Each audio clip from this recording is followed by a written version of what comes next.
అందరికీ నమస్కారం. భరతమాత పునర్వైభవ ప్రాప్తి కొరకు అంకితమైన నవ భారతానికి స్వాగతం, సుస్వాగతం.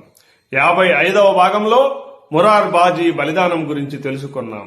ఈ భాగంలో శివాజీ రాజా జైసింగ్ తో సంధి ప్రయత్నాల గురించి తెలుసుకుందాం. శివాజీ తన అనుచరులందరితో సమావేశం అవుతాడు. వారితో రాజా జైసింగ్ దక్షిణాపదానికి దండెత్తి వచ్చిన తరువాత తలెత్తిన పరిణామాల గురించి చర్చిస్తాడు. మోరోపంత్ వారితో ఇప్పటి వరకు ఏ ఒక్క కోట కూడా మొఘలుల వశం కాలేదు, కానీ పరిస్థితి చాలా తీవ్రంగా ఉందని, మనం చాలా జాగ్రత్తగా వ్యవహరించాలని, మన భవిష్యత్తు కార్యక్రమంపైనే స్వరాజ్య భవిష్యత్తు అంతా ఆధారపడి ఉందని, అపారమైన మొఘల్ సైన్యాన్ని ప్రస్తుత పరిస్థితుల్లో ఎదుర్కొనే పరిస్థితుల్లో మనం లేమని అంటాడు. అప్పుడు శివాజీకి తన గురువు అయిన దాదోజీ కొండదేవు గుర్తుకు వస్తాడు. బాల్యంలో పూనాలోని రంగమహల్లో తనను ఒడిలో కూర్చోబెట్టుకొని తనకు రాజకీయ వ్యవహారాలన్నీ చెబుతున్న దృశ్యాలు కళ్ల ముందు కదులుతాయి. జరాసంధుడు మధురపైకి దండెత్తి వచ్చినప్పుడు తన వారిని రక్షించుకోవడానికి కృష్ణుడు బలరామునితో సహా తన వారందరినీ తీసుకుని మధురను వీడి గోమంతకానికి వెళ్లిన విషయాన్ని ఆనాడు దాదోజీ కొండదేవు తనకు వివరిస్తాడు. బలం తగినంతగా లేనప్పుడు కొంత వెనక్కి తగ్గడమే రాజనీతి అని కూడా అతడు తనకు బోధించి ఉన్నాడు. ఇప్పుడు మహారాష్ట్రానికి ఆ స్థితే ఏర్పడి ఉంది. పౌరుషానికని పోరాటమే కొనసాగిస్తే మహారాష్ట్రమే సర్వనాశనం అయిపోతుంది. ఇప్పటి వరకు స్వరాజ్యంపై దాడి చేసిన ఏ మహమ్మదీయ సేనాని కూడా జైసింగ్ లాగా ఇంత పట్టుదలగా పోరాడి ఉండలేదు. ఈ పరిస్థితులలో ముందుకు వెళితే హైందవోద్ధరణ అనే తన ఆశయమే అంతమవుతుంది. ఈ సమయం తప్పితే మరలా మొఘలులను ఎదిరించగలిగే అవకాశం రావచ్చు. ఎవరేమనుకున్నప్పటికీ ఇప్పుడు మాత్రం గురుదేవుని హితవాక్యమే శిరోధార్యమని శివాజీ అనుకుంటాడు. జైసింగ్ మహారాష్ట్ర మీదకు దండయాత్రకు వచ్చిన వెంటనే అతనికి శివాజీ ఒక లేఖ రాస్తాడు. నువ్వు దక్కనును జయించడానికి ఒక స్వతంత్ర హిందూ ప్రభువుగా వచ్చి ఉంటే నేను స్వయంగా నీ గుర్రం కళ్ళెం పట్టుకుని నడిపించి దక్షిణాపదానంతటినీ గెలిచి నీకు కానుకగా సమర్పించి ఉండేవాడిని. కానీ దేశానికి ధర్మానికి వ్యతిరేకి అయిన ఔరంగజేబు సేనానిగా వచ్చావు. ఇప్పుడు మనకు యుద్ధం జరిగితే ఇరు పక్షాల వైపు హిందువుల నాశనమే జరుగుతుంది. ఈ ఉద్దేశంతోనే ఔరంగజేబు నిన్ను పంపించాడు. హిందూ ధర్మ నాశనానికి కంకణం కట్టుకున్నటువంటి దుష్టుడికి సేవకుడు కావడం తమ వంటి వారికి శోభనివ్వదు. ఈనాడు హిందూ సమాజం జీవన్మరణ సంఘర్షణను ఎదుర్కొంటుంది. మీరు ఉత్తర భారతదేశంలో జస్వంత్ సింగ్, రాణా రాజసింగ్ మొదలైన వారిని కలుపుకొని తిరగబడండి. దక్కన్ నుంచి నేను వచ్చి కలుస్తాను. మనమంతా కలిసి ఔరంగజేబును పెళ్లగించి పారేద్దామని శివాజీ రాస్తాడు. కానీ జైసింగ్ దానికి అనుకూలంగా స్పందించలేదు. శివాజీ వ్యక్తిత్వం, ఔన్నత్యం ఈ ఉత్తరంలో వ్యక్తం అవుతుంది. రెండు పక్షాలలోని హిందువుల నాశనాన్ని అరికట్టడం శివాజీ మొదటి ఉద్దేశం. రెండవది హిందూ స్వరాజ్యం స్థాపించడానికి జైసింగ్ను ప్రేరేపించడానికి వీలవుతుందేమోనని చూడడం. దీంతో జైసింగ్ మనస్సు పూర్తిగా మారిపోయిందని చెప్పలేం, కానీ ఈ లేఖ ప్రభావం అతనిపై తప్పకుండా ఎంతో కొంత ఉండే ఉంటుంది. శివాజీ తన బాల్యం నుండి ఇప్పటి వరకు జరిగిన సంఘటనలన్నింటినీ ఒక్కమారుగా గుర్తుకు తెచ్చుకుంటాడు. తన గురువు దాదోజీ కొండదేవ్ మార్గదర్శనంలో రేరీశ్వరాలయంలో తామందరం ప్రతిజ్ఞ చేయడం నుంచి ఇప్పటి వరకు సాగిన పోరాటాలన్నీ గుర్తుకొస్తాయి. స్వరాజ్యం కోసం బలిదానం చేసిన బాజీ ప్రభు దేశపాండే, మురార్ బాజీ వంటి అనేక మంది వీరులు గుర్తుకు వస్తూనే శివాజీ కళ్ళు చెమరుస్తాయి. అలాగే కళ్ళు మూసుకొని వారి త్యాగాలు ఫలించాలని, మహారాష్ట్రానికి అప్పజయం కలుగరాదని అతడు భవానీదేవికి మొక్కుకుంటాడు.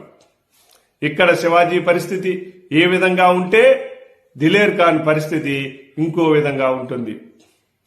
ఎంత మందుగుండు ఉపయోగించినా, ఎన్ని ఫిరంగులు పేల్చినా, ఎన్ని వేల మంది మొఘల్ సైనికులను రంగంలోకి దింపినా పురందర్ కోట అతనికి స్వాధీనం కావడం లేదు. కోట రక్షణాధికారి మురార్ బాజీ చనిపోయాడు. సగం మరాఠా సైన్యం అంతమైపోయింది. కానీ నాయకుడు లేకపోయినా మిగిలిన వారు పోరాడుతున్నారు. మొఘల్ సేనలు మహారాష్ట్రమంతా తిరుగుతూ విధ్వంసం సృష్టిస్తూ ప్రజలను దారుణాలకు గురి చేస్తున్నాయి. మావలే ప్రాంతాలు ధ్వంసమయ్యాయి. కానీ పురందర్ కోట ఇంకా నిలబడే ఉంది. మరాఠాలు లొంగిపోతారని, డబ్బుకు ఆశ పడతారని శత్రువులు పెట్టుకున్న ఆశలు వమ్మయ్యాయి. గబగబా కోటలను గెలుచుకోవాలన్న దిలేర్ ఖాన్ కాంక్ష, శివాజీని అణచివేద్దామన్న జైసింగ్ వ్యూహం నెరవేరకుండా పోయింది. ఢిల్లీలో ఔరంగజేబు శివాజీ ఓటమి గురించిన వార్త వస్తుందేమోనని ఎదురు చూస్తుంటాడు. ఇళ్లు తగలబెట్టామని, ప్రజలను బందీలుగా పట్టుకున్నామని తప్ప కోటలను పట్టుకున్నామన్న కబురేమీ రాలేదు. ఎంత ప్రయత్నించినా, ఎంత పోరాడినా పురందర్ కోట పట్టుబడకపోయేసరికి దిలేర్ ఖాన్కు ఆగ్రహం వస్తుంది. తన సర్దారుల ముందు తన తలపాగాను తీసివేసి పురందర దుర్గం స్వాధీనం అయ్యే వరకు నేను తలపాగాను పెట్టుకోను అని ప్రతిజ్ఞ చేస్తాడు. శివాజీ అనుచరులందరూ ప్రస్తుత పరిస్థితుల్లో జైసింగ్తో సంధి చేసుకోవడమే మేలని తమ అభిప్రాయాన్ని వ్యక్తం చేస్తారు. అన్ని విషయాలను పరిశీలించాక శివాజీ సంధి చేసుకోవాలనే నిర్ణయానికి వస్తాడు. శివాజీ రఘునాథ్ పంత్ ద్వారా జైసింగ్కు సందేశం పంపిస్తాడు. ఇక మీదట మొఘల్ పాదుషాకు విధేయుడుగా నడుచుకుంటాను. ఈ యుద్ధం ఆపేద్దాం. బీజాపూర్తో మీరు చేసే యుద్ధాలలో నేను తోడ్పడతాను అని సందేశం పంపిస్తాడు. బీజాపూర్ నవాబుకు శివాజీ ఉత్తరం రాస్తాడు. ఈనాడు మమ్ములను తుదముట్టించడానికి వచ్చిన జైసింగ్ రేపు మీ రాజ్యాన్ని కూడా వదిలిపెట్టాడు. ఇప్పుడు మనిద్దరం కలిసి జైసింగ్ను ఎదిరించకపోతే ఇద్దరికీ ప్రమాదమే అని లేఖలో చెప్పి పంపిస్తాడు.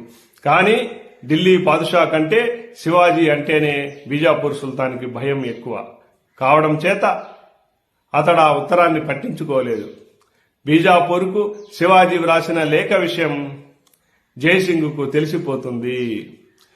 చతురుడైన శివాజీ బీజాపూర్ను తన వైపు తిప్పుకున్నాడంటే ఇక తమ పరిస్థితి అధోగతే అని అతడు అనుకుంటాడు.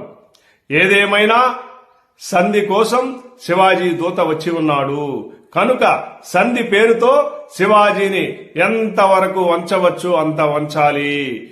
శివాజీ లేఖను ఔరంగజేబు పాదుషా అనుమతి కోసం పంపి ఈ లోపల దూతతో శివాజీ నిరాయుధుడై వచ్చి అపరాధిగా నిలబడి క్షమించమని అడిగితే పాదుషా వారు క్షమించే అవకాశం ఉందని జవాబు పంపిస్తాడు. శివాజీ బదులు యువరాజు సంభాజీని పంపే ప్రతిపాదనను జైసింగ్ తిరస్కరిస్తాడు.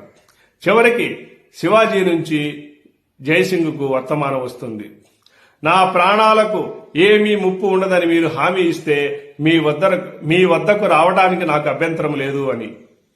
జైసింగ్కు ఆనందం కలిగింది. మేము శివాజీని మా కుమారుడు రామ్ సింగ్ వలె భావిస్తాము.